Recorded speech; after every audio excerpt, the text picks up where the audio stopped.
It's kind of interesting when you begin to really contemplate what life is all about. I was watching a program the other day over the internet, and it was dealing with, and Cornell West was doing the discussion on it, talking about the magnitude of what life is and trying to understand it, not going down the verse that had approached it before. But life is really rather kind of intriguing. And the central is really if. And the quantity of if. And then you begin to think of all the various ones that talk about what life is. And as we discussed last week, we looked at knowing that we were going to come and spend some time in Ecclesiastes today. But looking at Solomon to try to figure out where he was coming from in his writings. Part of the time he was being directed by God. But ultimately, God allowed him to be a free moral agent. And all of us are free moral agents. We choose pattern and pathways are not. And so you come back again to life and how grand and glorious it is, and at times how dark and fine-tuning it a little bit. My mind ran to various individuals that were like Solomon, that seemingly turned back on it. And one man came to mind, I will not mention his name, but he was a preacher and doing quite preaching and teaching. He had his wife and children. He had a couple natural born as well. And then one Sunday that he quit preaching to a couple weeks before and listening to him and watching him sing. We were singing the song 10,000 Angels. And then to learn that he gave up his family, gave up preaching and teaching, and also to support himself, he went to work. And I thought, what a waste of life. Not that working at Shakey's is, a waste. But he gave it all up for that. He was dead. He apparently had some sort of illness that he never shared with anybody. But he decided that would be the course of his life. How sad, how pathetic. People try to summarize the book of Ecclesiastes, attention to verses 12 through 18. Now they go, well, what is it that he's really trying to get us to understand? And look with me, if you would, beginning in verse 12. I, the preacher, have been king over Israel in Jerusalem, and I've set my mind to seek and explore all that has been done under heaven. It is a grievous task which God has given to the sons of man to be afflicted with, and striving after wind. What is crooked cannot be straightened. What is lacking cannot be counted. I said to myself, behold, I had increased wisdom more than all who are over Jerusalem. And my mind has observed a wealth of wisdom and knowledge. And I set my mind to know wisdom, to know madness and folly. As that this also is striving after a wind. Because in grief and increasing knowledge results in increasing pain. So what is he trying to get? Far more intelligent than his father David. Far more intelligent than any others that would sit on the throne. And the fact that he is going to be candid. So individuals look at this, and they look at the totality of Ecclesiastes, and they realize that at times it's pragmatic. And at times it tinges on the over-emotional. They try to encompass 3 words. What 3 words can best describe Ecclesiastes? Disillusionment. I think it can be boiled down in 1 word. And I think that word is life. Because life is composed of disillusionment. But that is life. And in life, there's both purpose and there's balance. Ecclesiastes is a book that's deep, that causes one to ponder and not to take lightly. If you look at the book, it can be easily divided into 2 chapters 1 through chapter 6 and about verse 12. Seems to lay out that the vanity basically 7 through the end. What is good for one to do? It's kind of the way it lays itself out. A balance that is recorded. When you begin to look at it, you see that there is a reciprocal, like I said, balance. 37 times the name of God is used. 37 times the word vanity or emptiness appears as well. He talks about, any number of things. He talks about under the sun 29 times. He talks about labor 23 times. Wisdom appears 54 times. And just blatant folly 32 times. He talks about 10 vanities that life presents to us. Vanity of human wisdom, of human labor, of human purposes, of envy, of greed, fame and wealth, coveting, frivolity, and fame. How empty all of those are. But yet we realize that in life, those are things that are longed for, that are desired. Many people drop names. Linda tells me every once in a while that But yesterday I was telling Randy that an affection for music. Randy was telling me last week about a bass player. And I was also noticing, I was watching a documentary on the Beatles, Randy, and that on Paul's bass, it says bassman. So again, ties in with what we were talking about. But our son Adam came home yesterday and said, "You're never going to guess who." I don't know. I mean, he works for Disney's at the studios. He interacts with Harrison Ford and all the various other ones. But he came in and he goes, "I met Joe Bonamassa." Now, most of you don't know who Joe Bonamassa is. But in Adam's eyes, he is way up here. He is the epitome of guitar virtuosity. Although I have to apologize to Jacob. I was going to call you last week, Jacob, and tell you that I bow in deference to your musical taste. You are right. Prince was an amazing guitar player. I did not believe you for the longest time, but then saw a clip on YouTube, and I just held up my hands, and I was going to call you and talk to you about it. But you know what we talked about in class yesterday? Men generally don't just call other men to talk because we figure, they're too busy. We need to foster a little bit of that. But anyways, the idea of that's what we all seek. We want connection to fame. We want connection to wealth. We long for it.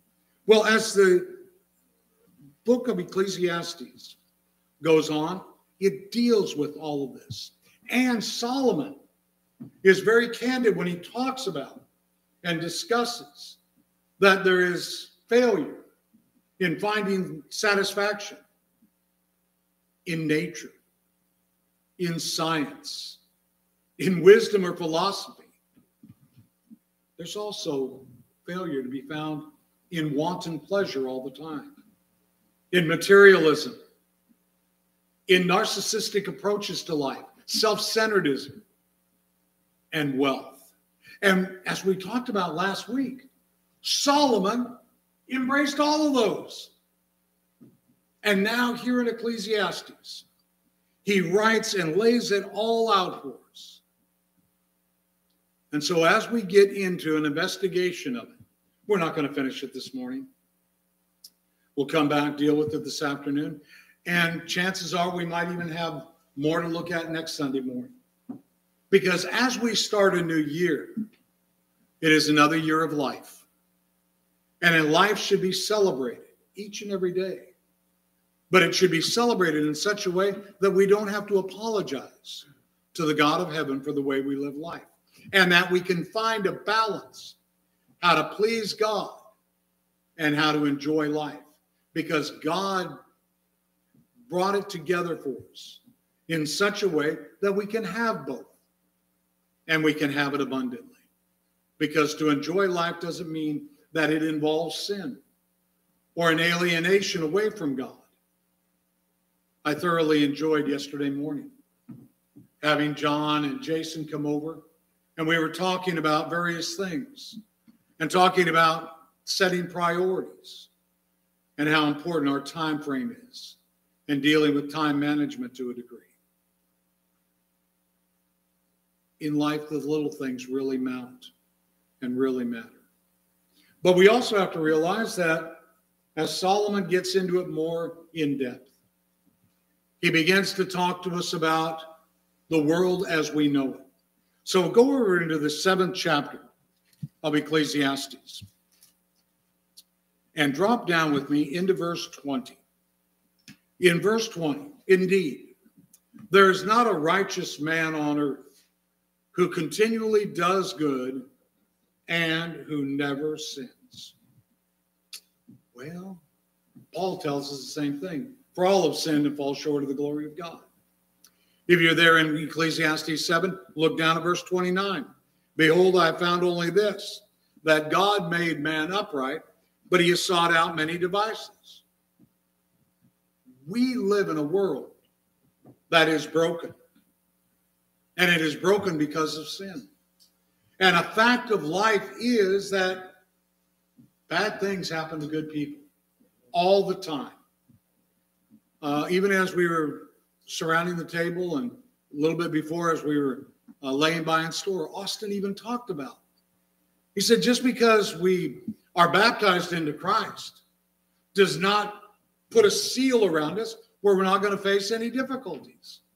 You know, they talk about the vaccine. Well, you get 2 vaccine shots, then you get a booster. Well, you're good to go. Well, no, you're not. To be honest with you, there is still the probability that you're going to get it. But if you get it, it ain't going to be that bad. So they say. But you still can get it. Why?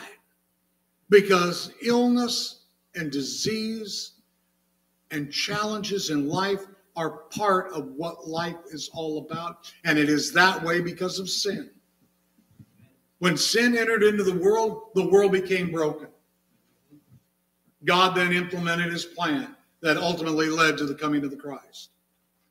But if you look at the 14th verse of the 8th chapter of Ecclesiastes, Solomon writes, there is futility which is done on the earth. That is, there are righteous men, to whom it happens according to the deeds of the wicked.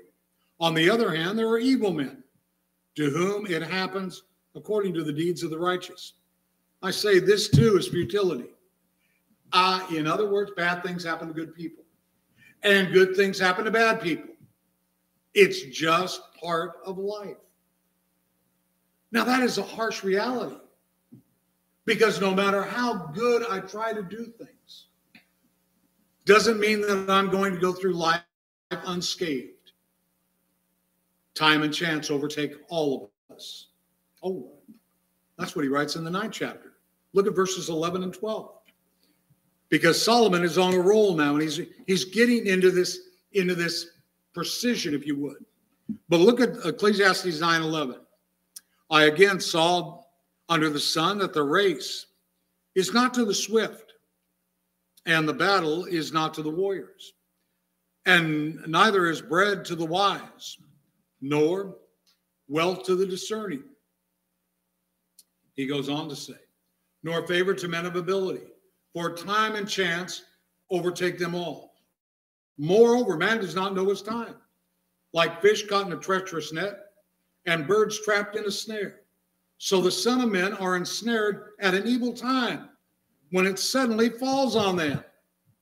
Time and chance. And so Solomon, as he's writing out what he's figured out in life, he says life is not fair. But there's an underlying current here. Life is not fair, but you know what? It is fair. Because it's unfair for everybody. And you sit back and you kind of go over it like this, and you envision this pretzel that's just been kind of twisted. And that's what it is. It is this really unique logic. And you go, I understand that. And I appreciate that. I don't think it's fair that one of our granddaughters has an autoimmune disease. I don't think it's fair. What did she ever do to anybody? She would get involved in sports. She would do this, she would do that. She gets an autoimmune disorder. Why? It's not fair. But it's fair. My sister got polio. It's not fair, but it's fair. Karen Miller suffered with polio. Why? Because we live in a broken, bent, twisted world. It's not fair. But then you see other people who skip through life as if nothing bothers them. So, life. And what we have to do is we have to learn how to deal with it. Because ultimately there comes this point where life evens out for all of us. And that is at the point where we pass from this life. Verse 12. So I turn to consider wisdom, Solomon writes, madness and folly. For what will a man do who will come after the king except what has already been done? In other words, after I'm gone, what's the next one going to do? He's going to do the same thing I've done. Because in chapter 1, he showed how life is a cylindrical blend.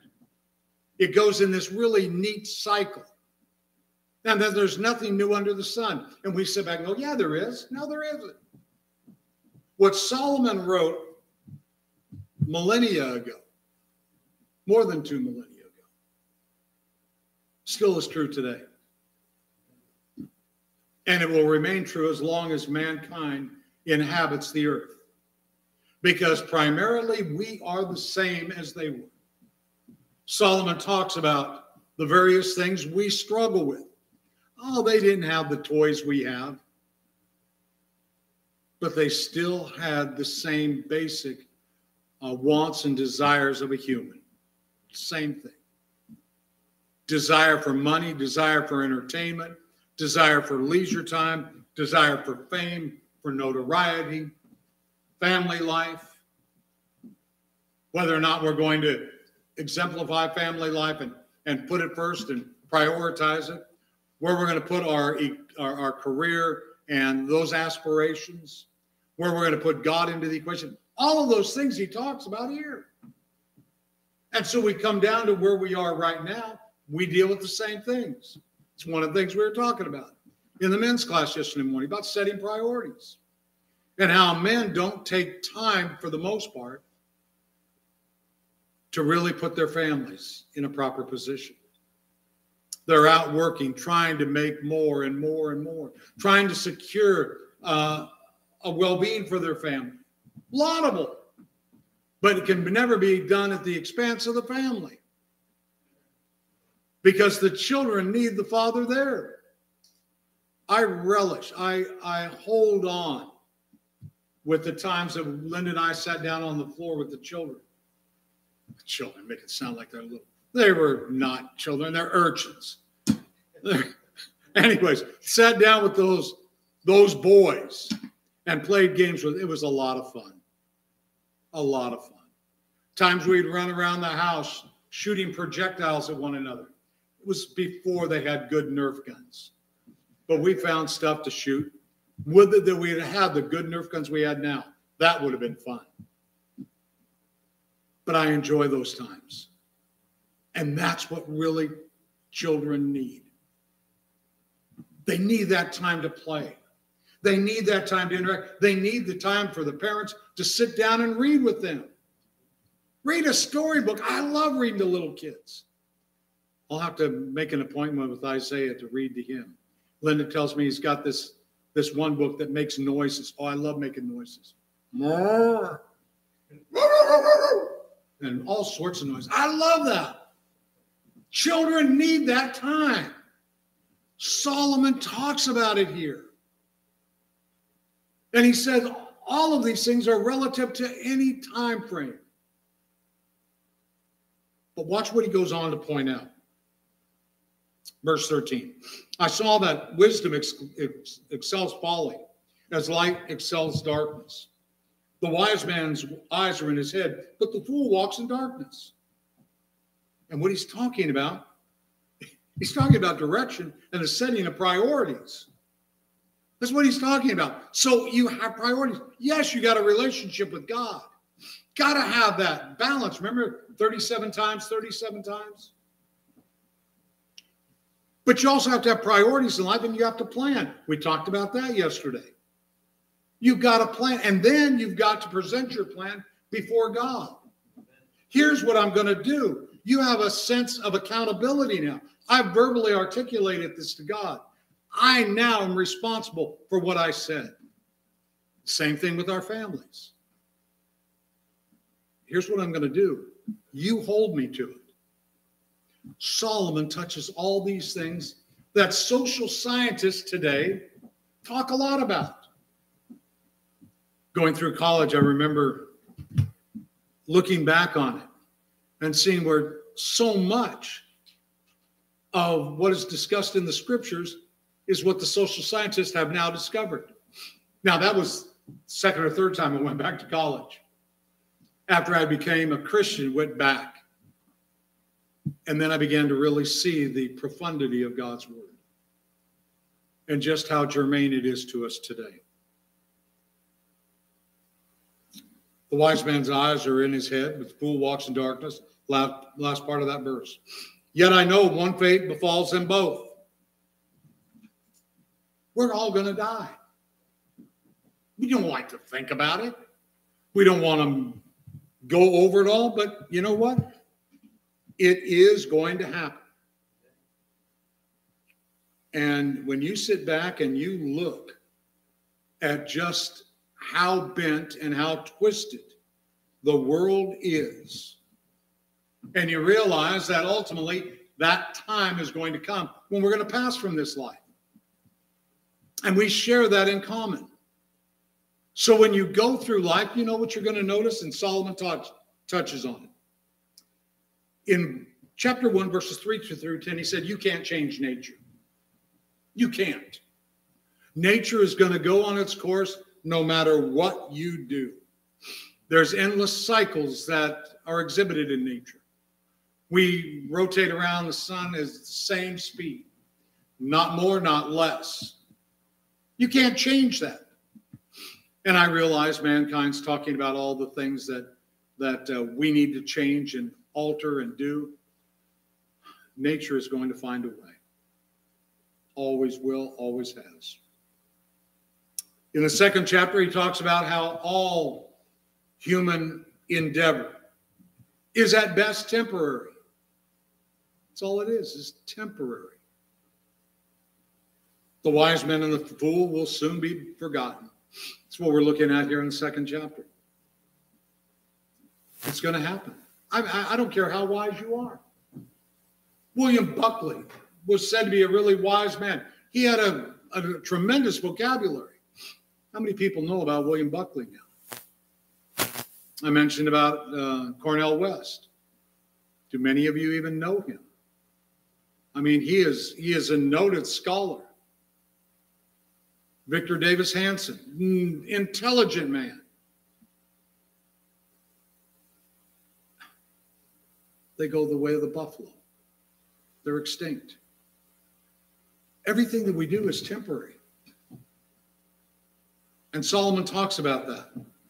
He also then is kind of interesting in chapter 4 and verse 1, and I'm just again talking about all of this in regards to the broken, crushed world because of sin. He talks about oppression and how people that are in power oppress those that aren't. And he said that's not right. And he said it seems like there's no justice. Solomon could have corrected that. I mean, he was the king. But then he had those various ones under him. Well, and in the 10th chapter, he talks about how folly exists even in high places. And you look around at our world and you see that's the case. Folly exists in high places. So as Solomon is examining life, he lays this out as a base premise. We live in a world that's broken, it's crushed, it's bent and twisted because of what we have done to it. And so now what we're going to have to do is we're going to have to learn to live in it. So he starts examining various aspects. And he said, you know, I don't want you to be so sour and dour. And I don't want you going through life that way. I want you to realize that life is given to us to enjoy. Because what can happen is that the dark side of life, the dark side of life can rise up and can steal away from us the enjoyment of life. And that's something that almost on a day-by-day basis, I find myself dealing with respect to people. It is heartbreaking when a 6-year-old child locks itself in a room because the child is too afraid to venture out because it does not want to get sick. And that the parents don't know what to do. It's the time that we live in. It's the world we're facing. And a lot of people are going to have to do a whole lot of answering.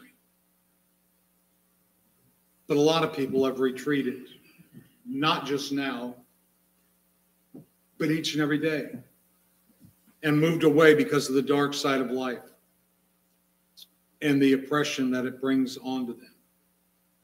Now, in the 3rd chapter, Solomon does talk about there's a time and event for every purpose under heaven.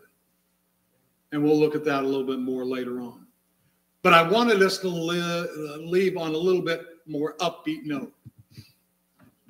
Because this afternoon, we're going to talk about life as a party. In a sense, it is. It is a celebration. And God has provided us this life to enjoy in spite of the seeming inequities in life. We still can have a lot of enjoyment in life, and there's nothing wrong with it. Sometimes we get the feeling that if we're enjoying life, something's got to be wrong. We've got to be sinning. I don't think I still have it. Where did I put it? Dan, you gave them to me. Anyways, they are Guilt-X pills. I'm holding the bottle up. It's in the desk in the office. And basically it's saying you take one of these candy, you take one of them and you're going to get rid of your guilt. Because we do have guilt on us all the time. And if we're smiling, we're having fun. I can't do that. Why? Not everything is sin. And pleasure is not always sin.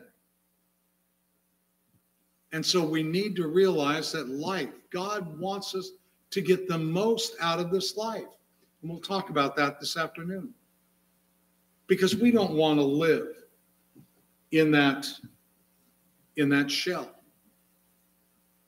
And we don't want to retreat into darkness at all. We want to celebrate. We want to rise above. And God has told us, by and through his word, how we can do it. So I invite you to join with us this afternoon We're going to talk more about it. We're going to talk more about other things out of the book of Ecclesiastes. We laid out the negative part this morning. Now we're going to start looking at things a little bit more positive. Because remember, Ecclesiastes is a balance. Life is a balance.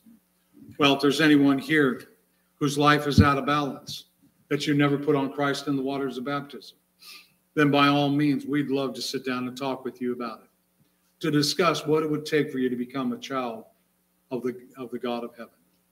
And while we didn't deal with it in this lesson, we'll be glad to sit down and study it, to open up God's word, nothing more, nothing less, and examine it and allow it to tell us what it is we need to do, what it is we need to be about. Be happy to do that with you. If you know what you need to do and you're willing to make your obedience complete, we'll be glad to assist you in that endeavor. Or if you need the prayers of the congregation for strength or encouragement, however we might be of service,